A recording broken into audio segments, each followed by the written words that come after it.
March 1st, 1971. My darling, Friday the 5th February this year was your 12th birthday, and in January I sent you a card containing my congratulations and good wishes. Did you get it? Again, I say many happy returns. It is not easy for me to believe that our Zeni, who was only a baby when I last saw her, is now a big girl in Standard 5 at a boarding school and doing subjects I never learned in school, like French, physical science, and maths. I still remember clearly the night you were born in 1959. On February 4th that year, I returned home very late and found Mommy highly restless. I rushed for the late Aunt Phyllis Mzaidume, and the two of us drove Mommy to Baragwanath Hospital. There was a remarkable coincidence. Aunt Phyllis herself was born on 5th February, and on our way to Bara, she hoped you would be born on the same date. And that is exactly what happened. When she heard of the news of your arrival, she was as happy as if she had created you herself. Your birth was a great relief to us. Only 3 months before this, Mommy had spent 15 days in jail under circumstances that were dangerous for a person in her condition. We did not know what harm might have been done to you and to her health, and were happy indeed to be blessed with a healthy and lovely daughter. Do you understand that you were nearly born in prison? Not many people have had your experience of having been in jail before they were born. You were only 25 months old when I left home. Though I met you frequently thereafter until January 1962 when I left the country for a short period, we never lived together again. You will probably not remember an incident that moved me very much at the time and about which I never like to think. Towards the end of 1961, you were brought to the house of a friend, and I was already waiting when you came. I was wearing no jacket or hat. I took you into my arms, and for about 10 minutes we hugged and kissed and talked. Then suddenly you seemed to have remembered something. You pushed me aside and started searching the room. In a corner you found the rest of my clothing.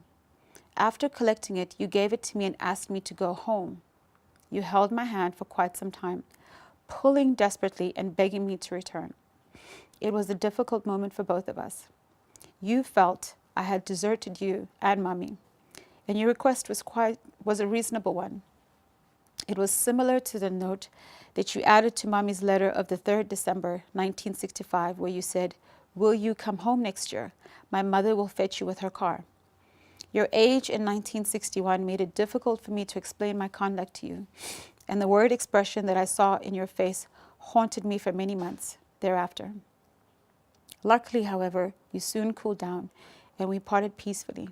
But for days I was lost in thought, wondering how I could show you that I had not failed you and the family. When I returned to South Africa in July 1962, I saw you and Zinzi twice, and this was the last time we met. In 1964, you were brought to the Supreme Court in Pretoria, and I was quite disappointed when you were not allowed to see me. I have been longing to see you ever since. You will be able to pay me a visit in 1975 when you will have turned 16, but I am growing impatient, and the coming 5 years seem longer than eternity. What a lovely letter you wrote me last month. Merci beaucoup. I have started 1971 with a real bang. Yours was the first and only letter I got from the family this year, and I read it over and over again. I shall keep it as a souvenir. It pleased me very much to know your subjects for this year, and hope you will work hard right from the beginning of the year and pass. French is an important language. On the African continent, more people speak French than English. Latin, Zulu, physical science, maths, and geography are also useful, and you should pay a great deal of attention to them. I was also pleased to hear that you take walks to the mountains and about the beautiful scenery that you describe. I saw the note that you wrote at the back of the letter asking the postman to send the letter away at once, and to be like Elvis, go, man, go. The music of Elvis is very lively and popular, and I'm glad to note that you are fond of it too.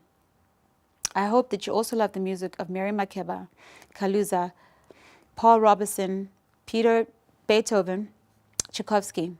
What is even more important, I trust that one day you'll be able to compose, sing, and play your own music. Or do you prefer to be a ballet star in addition to being a scientist, doctor, or lawyer? What games do you play? Basketball, swimming, or athletics? Especially track events, i.e. running, would keep you healthy and strong and give you the pleasure of helping your college win victories. Try your luck, darling. May this letter bring you the same joy and happiness that yours gave me. Give my love to Zinzi, Maki, Khatu, and Abazala, Andile, Vuyani, Guaiyo, Mapelo, and of course to you and Mami. Lots of love and plenty of kisses. Yours affectionately, Dada.